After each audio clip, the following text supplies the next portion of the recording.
Hey guys, what's up, what's going on? Welcome back to Beta Podcast. Berjalan di antara angin.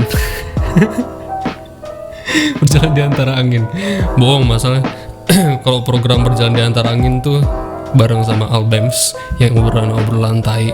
Kalau ini masih menjurus ke perbucinan, karena yang laku cuma itu. Lu senangnya dengernya yang kayak gitu-gitu tuh, perbucinan. But anyways, gimana kabar kalian? Semoga kalian baik-baik aja semuanya sehat-sehat terus, kerjaannya lancar-lancar. Anjing nih semua template banget ya, dari kemarin ngomonginnya kabar lagi, kerjaan lagi, nggak ada yang lain. Oke lah, gue gak mau banyak bacot juga. Dan hari ini tuh gue kayak ditemenin sama satu, ini gue bisa sebut satu narasumber sih, cuman emang dia temen gue juga. Dan dia banyak pengalaman tentang insecurity. Gue mau nelpon dulu orangnya, kebetulan orangnya juga udah ready. Assalamualaikum. Waalaikumsalam warahmatullahi wabarakatuh. Lu ngapain sih minta telepon? Apa sih? Anjir. Aduh. Apa nih? Gimana nih? Wah. Jadi gue mau kenalin lu dulu lah sama netizen. Nih gue nyebutnya netizen apa listener sih sebenarnya? Apa? Enggak, gue harusnya nyebutnya netizen apa listener sih? Gue nyebutnya listener saja kali ya. Biar kayak radio. Iya, Dear listeners, anjir. Jadi gue mau kenalin ke kalian salah satu temen gue namanya Ulil Valia J. Yeah. J-nya Jamrong. Apa? J-nya Jamrong. Bukan dong. Jami. Oh, Jami. Ulil Valia Jami. Jadi dia udah menjadi fans setia gue di podcast, mulai dari followers cuma 1. Gila. Pede banget. Lil, Oi. lu katanya mau curhat apaan sih? Sepertinya soal keinsecurean gua. Insecurean. Ini ntar lu kita highlight dulu. Jadi hari ini kita mau ngomongin masalah insecurity. Kan semua ini berdasarkan pengalaman yang lu rasakan. Nah, sekarang kita lu sharing. Semoga teman-teman yang lain bisa menyikapinya dengan baik dan mengambil intisarinya sebagai solusi yang nanti ibaratkan teman-teman semua yang ngedenger ini berada di posisi seperti lu, mereka bisa melakukan sesuatu atau maksudnya sudah mengantongi solusinya dari lu gitu. Boleh. Itu ceritanya. Oke. Jadi tambah banyak bacot lagi, kita dengerin ceritanya Ulil. Mau cerita dari mana, Lil? Oke, gua mulai dari insecure sama diri gue sendiri ya, terhadap diri gue sendiri. Siap. Jadi, gue mulai ya. Assalamualaikum warahmatullahi wabarakatuh. Waalaikumsalam warahmatullahi wabarakatuh. Gue ambil minum tadi, hampir keselak gua. Iya, jadi gue itu orangnya kadang suka insecurean gitu loh. Insecure dalam hal kayak diri sendiri, teruntuk soal pasangan gue, teman-teman gue, sama kayak berat badan atau misalkan fisik atau apapun gitu.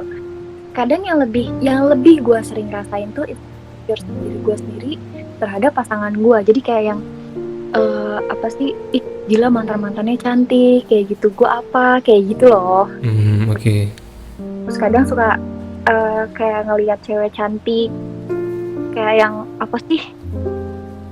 dia cantik ya, gue pengen deh kayak gitu. Tapi sejauh ini tuh hal insecure tentang yang kayak begitu tuh, kayak ngeliat orang cantik gue minder, ngelihat mantannya pacar gue cantik gue minder, atau apapun lah, itu masih sampai sekarang, jujur. Oke. Terus kayak yang insecure sama diri sendirinya lagi kayak gini, gue pantas gak sih sebetulnya buat dia, gue bisa gak sih bikin dia nyaman, bisa gak sih gue ngasih perhatian yang lebih, bisa gak sih gue jadi lebih baik buat dia gitu loh. Bukan buat diri sendiri, tapi kayak yang gue baik gak sih, gue di mata dia tuh gue cantik gak sih, gue apa segala macam. Dan alhamdulillahnya tuh ya emang dia ngelihat gue tuh bukan by fisik aja gitu loh. Jadi cuma yang hal-hal kayak gitu tuh dia bilang cantik tuh relatif, dia bilang gitu. Itu bikin sedikit tenang Tapi yang insecure-nya ya itu, gue ngeliat mantan-mantan dia kok cantik gitu loh, sedangkan gue ya Allah kayak majikan sama pembantaiannya gitu loh. Majikan. Ayolah pembantaian gitu kan, kayak majikan. Terus? Terus kayak yang apa sih, skill kayak sama orang-orang, dia bisa kayak gini, gue nggak bisa apa-apa, gue nggak gimana, iya apalah, pasti gue selalu ngerasa diri gue tuh kurang kayak gitu loh. Cuman kan lu punya kelebihan yang orang juga nggak punya kali lu. Betul, jadi ya emang semua tuh ada plus minusnya gitu sih. Jadi apa ya namanya, semua orang emang ada plus minusnya, ada baik buruknya. Cuma ya yang kita ambil sih, ya udahlah, syukurin aja kalau misalkan emang apa ya, pencapaian gue sampai sini, tujuan gue masih jauh, ya udahlah, lo jalanin aja yang lo rasain sekarang, yang lo alamin sekarang, tanpa harus ada rasa insecure. Sebenarnya ngasih tahu orang tuh gampang, cuma diterapin ke diri kita tuh, ya Allah, itu susah banget. Iya, itulah keterbatasan manusia ya. Mereka bisa bisa meluapkan sesuatu atau misalnya meluapkan ide kepada orang lain untuk lu harusnya gini loh, lu harusnya gitu loh. Cuman sebenarnya kita sendiri tahu lu harusnya ngapain, kita tahu jalannya harus gimana. Cuman kayak bukan males ya, kayak apa ya? Bukan males, cuma kayak bisa nggak ya gue ngejalanin apa yang gue ucapin sekarang kayak gitu loh. Betul, kayak nggak pede ya jadinya ya. Iya, ngomongin gak pede nih, gue juga pernah insecure, gue gak percaya diri gitu dengan skill yang gue punya, dengan apa yang gue punya. Bukan berarti gue kurang bersyukur atau tidak bersyukur, tapi ya lo tau lah, di atas langit masih ada langit, di bawah tanah pun masih ada tanah lagi gitu loh. Cuma ya udahlah, gue jalanin aja sebisa gue, semampunya gue kayak gitu. Lu kayak ini ya, kayak Ulil Besari. Tadi Ulil Besari. Tapi Ulil gini,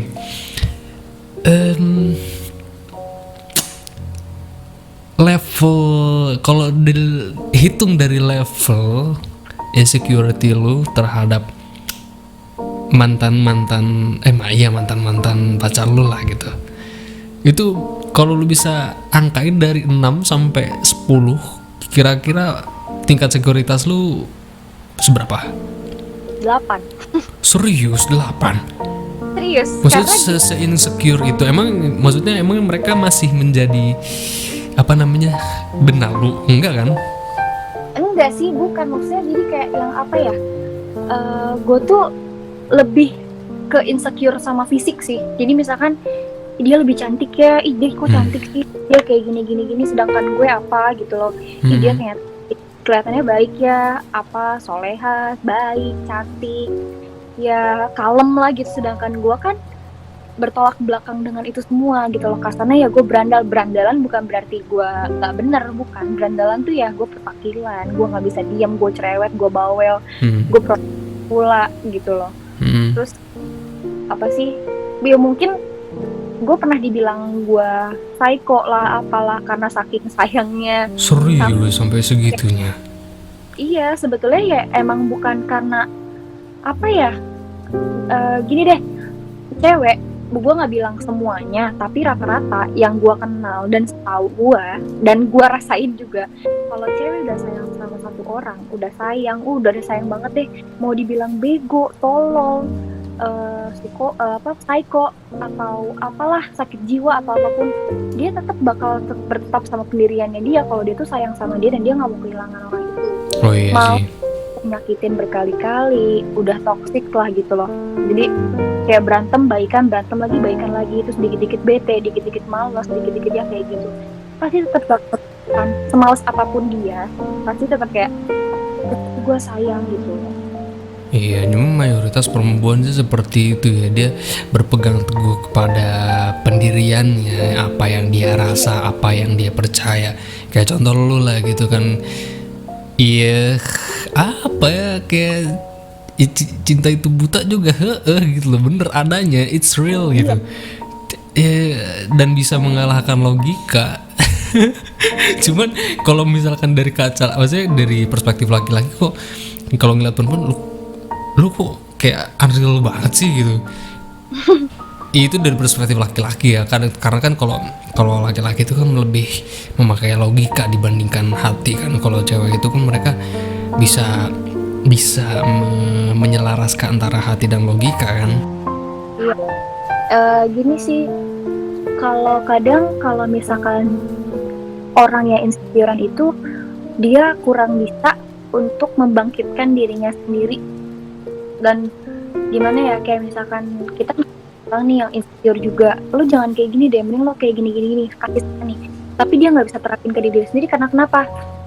Karena dia nggak bisa ngomong sama diri sendiri kecuali dia ngomong depan kaca, yang ngomong bukan ngomong dalam hati, ngerti nggak? Jadi anggap diri kita yang ada di cermin itu orang kayak gitu.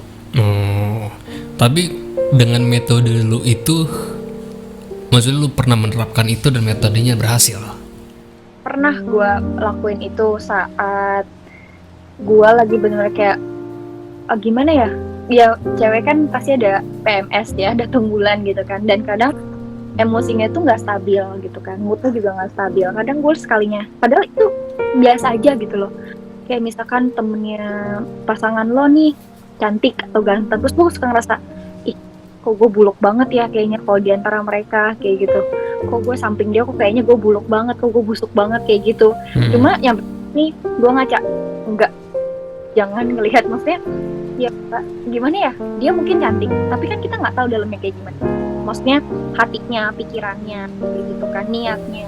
Iya betul. Kita juga nggak tahu, nggak bisa nilai orang ya, maksudnya kayak yang depan cover lu bagus nih, tapi kan persnya lo nggak tahu dia kayak gimana. Oke, betul. Iya, betul, gue setuju banget sih kalau appearance itu tidak bisa menjadi suatu penilaian bahwa seseorang itu memang baik, atau maksudnya seseorang itu bisa mendominasi. Walaupun sebenarnya beauty ganteng atau cantik itu bisa bikin mendominasi ya, cuman ada skalanya menurut gue sih. Iya. Dan gini loh, manusia itu kan jauh dari kata puas ya. Kalau misalkan kita insecure karena ada orang yang lebih cantik, kayak yang dia lebih cantik daripada gue, tapi menurut dia ada juga yang lebih cantik daripada dia gitu loh. Karena ya manusia emang jauh dari kata puas, mau usaha gimana pun, beauty is pain gitu kan. Cantik itu sakit, mahal, cantik itu butuh perjuangan, emang betul. Tapi saat lo udah mencapai apa yang lo pengen, kalau lo udah cantik, udah putih, udah kinclong, udah glowing gitu kan, udah ya kayak idola lu deh gitu loh. Tapi nanti saat ada yang lebih cantik karena naturalnya dia, lo bakal drop sendiri. Karena apa ya, gila gue udah usaha buang-buang duit banyak-banyak, udah beli ini itu buat ya habis gitu kan. Udah apa sih ya, gue nih gitu kan, udah cantik gitu, gue udah seperti apa yang gue mau. Terus saat lo ngeliat udah cantik natural, lo bakal kayak, ya lo kok gue kurang bersyukur ya, kayak gitu loh. Iya benar. Ya itulah ketidakpuasannya manusia kan, di saat dia nggak pernah bersyukur lah sebenarnya kalau manusia mah. Cuman deh, kalau balik lagi ke pengalaman, lu pernah punya pengalaman yang paling buruk gak tentang ini? Insecure. Iya, tentang insecure, entah itu masalah perbucinan lah, atau pokoknya yang paling buruk aja kita bikin 2 poin aja. Pernah. Apa tuh? Jadi waktu itu gue sempet apa sih, ya sempet lah gitu kan, di hal perbucinan ini gitu. Gue pernah ngeliat cewek lebih cantik gitu, temennya pasangan gue nih yang sekarang. Kayaknya iya, merek banget gue ya. mau pasangannya sekarang, yang kapanpun pasti gue bakal ada rasa insecure kalau Iya misalkan benar. temen atau mantan PDKT-an atau siapapun yang lebih cantik dari gue gitu. Iya, kalau cewek begitu sih. Emang. Terus Cuma ya pada akhirnya pasangan lo yang tetap memilih lo gitu. Karena gue pernah tuh insecure kayak gitu, dia cantik, dia apa segala macam. Gue sempet kayak kepikiran, kayak ngeliat cewek nih cantik, oh dia pakai skincare apa ya gitu loh, sampai gue cariin, oh dia pakai ininya, perawatannya di mana ya, oh dia pakai behel, oh dia pakai softland, oh dia pakai apa segala macam gitu. Terus gitu gue sempat mikir kayak yang, apa gue karena sekarang pakai kerudung, apa kayak gimana. Dulu kan gue nggak pakai kerudung nih, tapi itu tidak gimana ya, itu hal tolol sih yang pernah kepikiran gue, kayak yang dulu kok gue ngerasa ya gue fine fine aja gitu loh, kayak yang nggak khawatir dalam hal apapun gitu. Tapi sekarang kok gue banyak khawatirnya gitu, lebih banyak gue khawatirnya gitu loh. Kan dulu pakaian masih terbuka-buka, bukan berarti udah kemana-mana kalau tiap jalan, enggak gitu loh. Tapi gue gitu kan bisa dikuncir, bisa diurai, kerli pun. Tapi kalau dari situ sendiri lu kayak pernah ini gak sih? Apa lu kan merasa insecure kepada ibaratkan nih mantannya siapa lah gitu kan, mantannya kita ambil contoh mantannya pasangan lu lah gitu. Dan lu pernah mau mencoba untuk imitate her gak gitu? Kayaknya kok cowok gue senengnya sama yang kayak gini nih, gue coba. Kalau enggak pernah sama sekali kayak gue pengen jadi dia, enggak. Karena kalau gimana ya, setiap kali gue berpikiran seperti itu, gue pernah kepikiran kayak apa gue harus kayak dia ya, yang kayak gini. Gue selalu mikir lagi kayak gini loh. Setelah gue berpikir itu, nggak lama gue mikir gini, kalau gue jadi dia, berarti gue bukan jadi diri gue sendiri, gue jadi orang lain, dan gue tidak menikmati apa yang gue jalani nanti. Iya betul. Karena itu bakal terus insecure. Ya bener banget. Ya jadi kalau misalkan gue pikir kayak gitu, ya udahlah biarin aja, tapi tetap rasa insecure emang itu bakal balik lagi. Kalau misalkan emang kita nggak bersyukur nih sama apa yang kita punya, apa yang udah ada nempel di badan kita deh, kayak kan, ya udah lo pesek, ya udah biarin aja. Pesek. Loh, gue pesek gitu, tapi ya gue suka gitu loh. Maksudnya ya gue nggak diapa-apain, gue nggak digimana-gimanain gitu loh. Iya, yang penting lu bersyukur pada apa yang lu punya sekarang gitu. Karena gue percaya, gue pesek, di luar sana ada yang lebih pesek dari gue. Itu kan gimana cara kita ngerawat dirinya aja mau pesek juga, pakai make up, pakai apa sih, kontur apa sih? Iya, kontur. Iya, pakai kontur percaya, terus di shading gitu kan, terus juga kayak mancung-mancung dikit gitu kan walaupun datar. Jadi kalau misalkan bebas fisik gitu kan. Iya. Tapi kalau lu pernah insecure dengan hubungan yang apa, maksudnya dengan sifat mantan lagi, sifat Tunggu, ini kenapa deh tadi lu bahasnya mantan mulu sih, ada apa sih? Gue bukan mau bahas mantan, gue salah nyebut doang ini. Kayaknya podcastnya bahas mantan ya. Anjir, yang laku itu banget anjir ya, ketahuan banget. Nih konten yang laku tuh permantanan dan perbucinan. Listenernya juga bucin semua nih kayaknya nih. Bisa jadi. Nah ini, jadi gue mau menekankan ini sih, mau mengeneralkan aja. Kalau lu menemukan suatu hubungan yang lu memiliki pasangan dia posesif dan overprotect, kira-kira lu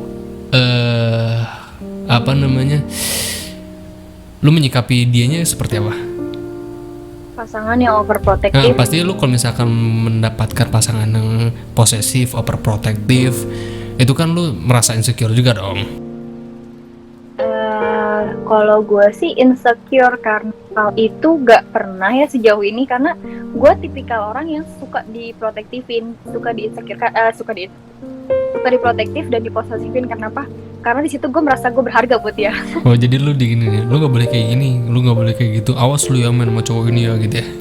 Iya, karena dia sayang sama gue, dia nggak mau gue lihat sama orang, tapi ada tapinya. Tahu batasannya, tahu bahasanya, menyampaikannya seperti apa. Kalau misalkan dia melarang gue seperti ini, tapi bahasanya salah, gue sakit hati dan gue nggak suka. Iya, benar banget. Kalau penjelasan, gue selalu minta alasan. Kayak misalkan gue dilarang ini, dilarang itu, gue harus tanya alasannya. Kenapa? Kalau nggak ada alasannya, tetap gue bakal lakuin. Iya, benar. Karena kan harus ada alasan yang mendasari. Kalau memang itu baik, iya why not gitu kan. Kalau memang itu not a big deal lah gitu ya, ibaratkan kita menganggapnya ya buat apa juga gitu loh. Lu mendasari itu karena lu cuma pencemburuan doang, ya nggak usah lah gitu ya maksud lu. Iya, soalnya gue juga kayak gitu. Ya. Ternyata dia overprotective. Overprotective sih sekarang ya alhamdulillah sudah belajar dari kesalahan sih. Maksudnya kalau kita terlalu protektif sama orang itu pasti nggak nyaman. Jangan Lil, cowok mah kalau dia overprotectivin kayak burung dia kabur. Iya, Hmm. tapi sejauh-jauhnya burung terbang dia bakal balik ke sangkarnya. Oh jangan, kalau ini mah burungnya nggak tahu diri, nggak balik-balik. Kalau itu kurang ajar namanya. Kurang ajar ya bener. Aduh, bahaya emang. Iya kalau ngomongin masalah insecure itu tuh, aduh, udah paling nggak nyaman banget sih ya, apalagi di hubungan sih ya. Iya, satu nggak nyaman, kedua nggak akan ada ujungnya. Iya bener, nggak akan ujungnya. Yang ada hubungan itu bakal toksik. Lalu kalau lu pernah punya cerita tentang hubungan yang toksik gitu nggak yang bisa lu angkat? Oh pernah cuy. Ini Pernah siapa nih? banget. Orang lain apa dari lu sendiri? Dari gue sendiri pun gue pernah, dari orang lain pun gue tahu gitu. Kalau lu pernah mengalami itu maksudnya apa yang lu rasa pada saat itu? Terus apa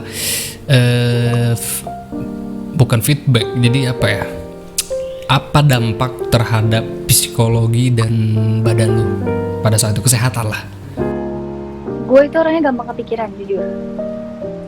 Terus kalau misalkan toxic yang gue alami itu adalah ketika lo berantem, bukan cuma sama teman atau pasangan atau keluarga pun bisa jadi itu satu hubungan yang toxic gitu kan. Kayak berantem terus baikan, ntar berantem lagi terus baikan lagi dalam waktu yang berdekatan. Udah gitu kalau lagi berantem tuh kayak misalkan diam-diaman, nggak ngomong, nggak kabar-kabaran, itu menurut gue toxic banget karena lama-kelamaan bakal kayak ya udahlah terserah lo mau ngapain gitu. Jadi jatuhnya ada sifat dan rasa bodo amatan. Oh gitu. jadi marahannya kayak gitu ya? Apa marahannya diem-dieman, lu kayak 3 hari 4 hari marahan, abis itu baru baikan? Paling lama sih gue waktu itu pernah 12 jam, kurang lebih 12 jam. Tapi setelah itu lucunya kita berantem lagi, kita udah baikan nih selama 12 jam atau 13 jam itu. Terus kita akur berapa jam doang, terus kita berantem lagi. Buat apaan anjir lu ngeberantemin? Apa itu tuh, kok bisa habis itu berantem lagi? Karena ya emang kan gue bilang tadi, gue tuh orangnya gampang kepancing emosi. Kalau misalkan gue udah tenang nih, terus ada hal sedikit aja yang hal gak suka, hal gue yang bikin gue kepikiran nih, gue nggak mau gue kepikiran ini tapi dilakuin, itu kayak pancing emosi gue tuh cepet banget. Gue tuh nggak bisa jauh orangnya. Nggak bisa jauh gimana? Maksudnya nggak bisa jauh dari pasangan maksudnya? Iya, karena kalau misalkan gue tahu dia lagi ngapain gitu kan cowok juga gamers kan, gue tahu dia main games gitu. Cuma saat dia lagi nggak main games terus dia nggak ngabarin gue, pikiran gue kemana-mana langsung. Iya, walaupun gue tahu dia nggak kemana-mana, dia nggak ngapa-ngapain, gue tahu kalau misalkan dia nggak lagi main games, dia itu buka Instagram nonton film kayak film One Punch Man atau Dragon Ball atau ya apapun gitu kan. Terus kayak dia buka-buka YouTube, tapi dia nggak bisa ngabarin gue selalu pikirnya kayak ini orang lagi ngapain sih, ini orang lagi chatan sama siapa sih, selalu kayak gitu. Oh oke, paham gue. Itu jelek, tolong jangan dicontoh. Cuman berarti pasangan lu itu bukan nggak menerima ya, kayak sebel aja dengan perilaku lu itu, sebel berarti dong. Iya, karena yang tadi gue bilang kan, semakin kita seperti itu, siapapun pasti nggak akan nyaman. Kayak apa sih gue selalu curigain, kan dia mikirnya pasti gue dicurigain terus, gue nggak dipercaya. Bukan nggak dipercaya, maksudnya kalau misalkan kita komunikasi lancar, gue nggak bilang gue komunikasinya nggak lancar ya, enggak. Maksudnya kayak ya udah kayak lo nggak ada kabar, kayak apa, aku udah beres main gamesnya nih, kayak misalkan aku lagi mau ini nih kayak gitu, itu perlu. Ya emang komunikasi itu emang penting, cuma kayak lo hilang berapa jam deh, jam 2 jam gitu. Lo tiba-tiba ketiduran, gue kesel gitu. Lo tiba-tiba ini orang kemana sih, bikin gue kepikiran mulu padahal dia ketiduran, jadi gue ngerasa bersalah sendiri gitu loh. Padahal tidur. Iya. Ya namanya orang ketiduran, Antolil bisa aja lu teh. Iya gue juga sering sih kayak gitu, tapi untungnya cewek gue kagak ini ya, orangnya nggak posesifan. Iya beruntung. Iya. Jangan kalau cowoknya ntar dia mimpinya mimpin orang lain, Tolil. Aduh, gimana ya? Jadi kompor. Mimpi itu kan bunga tidur. Ya udahlah, terserah lah lo, kita nggak bisa ngatur. Kita lucid dream tuh nggak bisa kita orang lain, kayak misalnya gue mimpi nih lucid dream, gue yang ngendaliin gitu loh, bukan orang lain mimpiin, kecuali kalau kita kesuges sama ucapan orang. Pasti kesuges terus. Nggak kepancing nih ya. nggak kepancing dong. Iya, jadi insecure tuh kan, gue lupa.